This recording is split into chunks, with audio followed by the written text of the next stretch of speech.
కుంభరాశుల course పూర్తి చేస్తే చాలు 100% ప్లేస్మెంట్ సపోర్ట్ తో సాఫ్ట్వేర్ జాబ్ మీ సొంతం. వెంటనే కోడ్ జ్ఞాన్ డెస్టినేషన్ ని సంప్రదించండి. నమస్తే, వెల్కమ్ టు సుమన్ టీవీ. నేను మీ యాంకర్ సరి. మార్చ్ నెలలో ద్వాదశ రాశుల వారికి ఎలా ఉండబోతుంది, వారు ఎలాంటి పరిహారాలు చేసుకోవాలి, వీటి గురించి ఇన్ డీటెయిల్గా మనతో చెప్పడానికి వేదిక్ ఆస్ట్రాలజర్ ఉమా గారు ఉన్నారు. వారిని అడిగి తెలుసుకుందాం. నమస్కారం గురుగారు. నమస్తే అమ్మా. ద్వాదశ రాశుల వారికి మార్చ్ నెలలో గ్రహ సంచారం ఎలా ఉండబోతుంది? అందరికీ నమస్కారం అండి.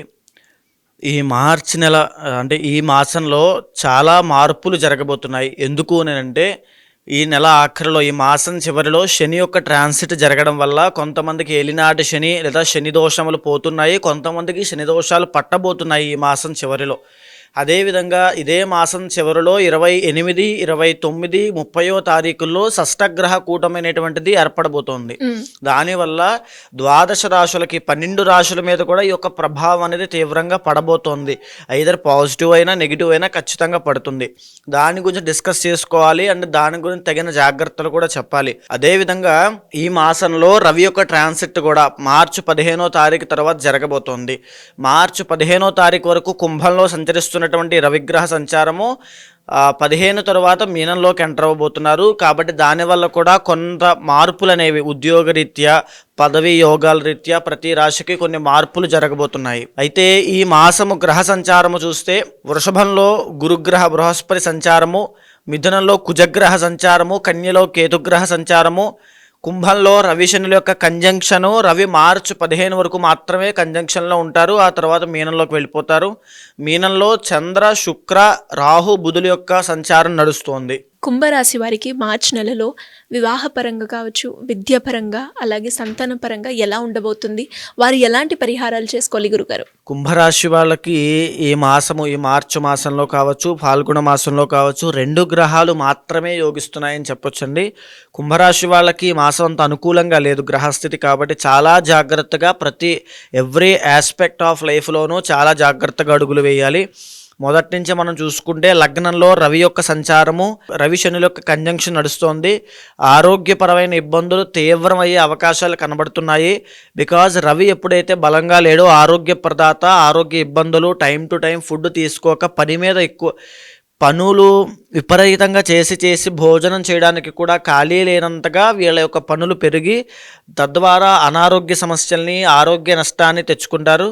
తద్వారా రోగాలను బారిన పడే అవకాశాలు ఉంటాయి. చాలా జాగ్రత్తగా ఆరోగ్యాన్ని చక్కదిద్దుకోవడం మీ బాధ్యతగా తీసుకుని చేసుకోండి. తరువాత 2వ స్థానంలో బుధగ్రహ సంచారం నడుస్తోంది. ధనలాభం పొందే అవకాశం కనబడుతోంది.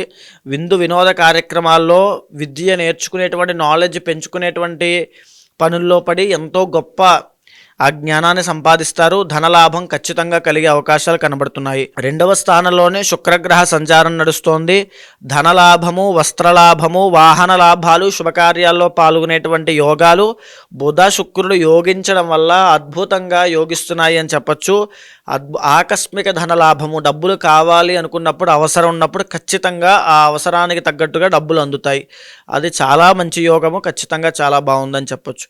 అదే 2వ స్థానంలోనే రాహుగ్రహ సంచారం వల్ల విపరీతమైన ఖర్చు, డబ్బులు నిలబడకపోవడము, డబ్బులు వస్తాయి అనేటువంటి పేరు ఒకటి ఉంటే వచ్చిన డబ్బులు వెళ్ళిపోతాయనే పేరు కూడా ఇంకొకటి ఉంటుంది. ఈ మాసంలో అదే జరుగుతుంది. ఏ డబ్బులు కూడా రూపాయి కూడా నిలబడే అవకాశం లేదు. ఫైనాన్షియల్గా చాలా జాగ్రత్తగా ఎక్స్పెండిచర్ తగ్గించుకుని మేనేజ్ చేసుకోండి.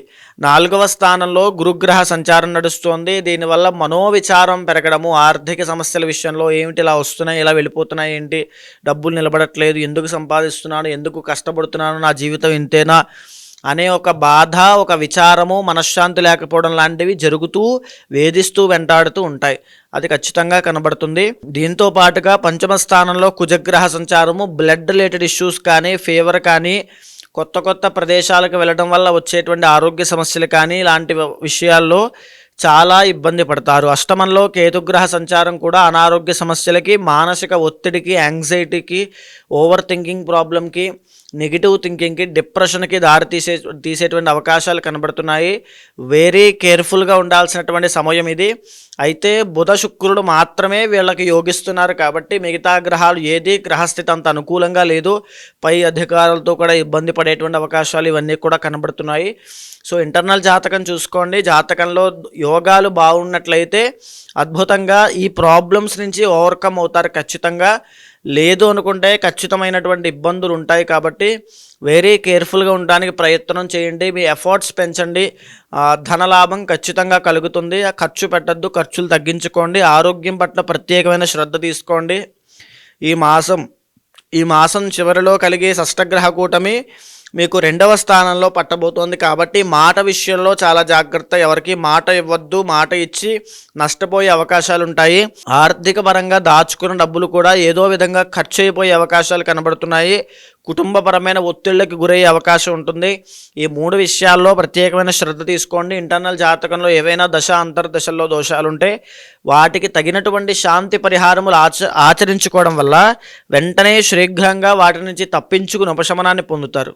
ఎలాంటి పరిహారాలు చేసుకోవాలి గురుగారు? వీళ్ళకి ఖచ్చితంగా చాలా గ్రహాలు ఇబ్బంది పెడుతున్నాయి కాబట్టి వీళ్ళ ఇష్టదైవ ఆరాధన, ఆ మంత్రాన్ని తీసుకుని బ్రహ్మ ముహూర్తంలో లేచి ఉన్నటువంటి సమస్యని, కోరికని చెప్పుకుంటూ ప్రతినిత్యము ఆ జపం చేయడం వల్ల ఖచ్చితంగా ఆ ఉపశమనాన్ని, ఆ కోరికలు సిద్ధింపజేసుకునేటువంటి గుణాన్ని, ఆ ఫలితాన్ని తప్పకుండా అనుభవిస్తారు. జాతకరీత్యా ఎవరికైనా ఎలాంటి సమస్యలు ఎదుర్కొన్నప్పటికీ దానికి తగ్గట్టుగా పరిష్కారాలు చేసుకోవాలి అంటే ఏ విధంగా మిమ్మల్ని అప్రోచ్ అయ్యే ఛాన్స్ ఉందంటారు గురుగారు? తప్పకుండా అమ్మా.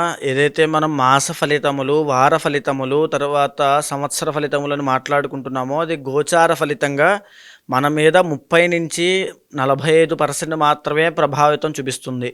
మిగతా % అంతా కూడా ఇంటర్నల్ జాతకం మీద ఆధారపడి ఉంటుంది. కాబట్టి కంగారు పడాల్సిన పని లేదు.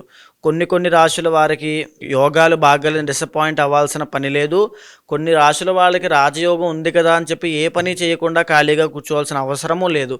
ఇంటర్నల్ జాతకం మీద వాళ్ళ యొక్క నిత్య యోగాలు, ఆ యొక్క దోషాల మీద కూడా ఆధారపడి ఉంటుంది. సో ఎవరైనా సంప్రదించాలనుకుంటే కింద కనిపించేటువంటి నెంబర్కి కాంటాక్ట్ చేయండి. తప్పకుండా మా వాళ్ళు మీకు పూర్తి వివరాలు ఇస్తారు. దాన్ని బట్టి తప్పకుండా ఇంటర్నల్ జాతకం చూసి దాన్ని గోచారంతో సమన్వయం చేసి ఏ సమస్యతో మీరు బాధపడుతున్నారో అది తెలుసుకున్న తర్వాత దానికి సరైనటువంటి పరిష్కారము, ఏదైతే పరిహారం పూజలు ఉంటాయో అవి చేయించి తప్పకుండా మీకు ఆ రిజల్ట్ వచ్చేలా చేస్తాను. ధన్యవాదాలు గురుగారు. నమస్తే అమ్మా. సుమన్ టీవీలో మీ పర్సనల్ అండ్ బిజినెస్ ప్రమోషన్స్ కోసం కింది నెంబర్కి కాంటాక్ట్ చేయండి.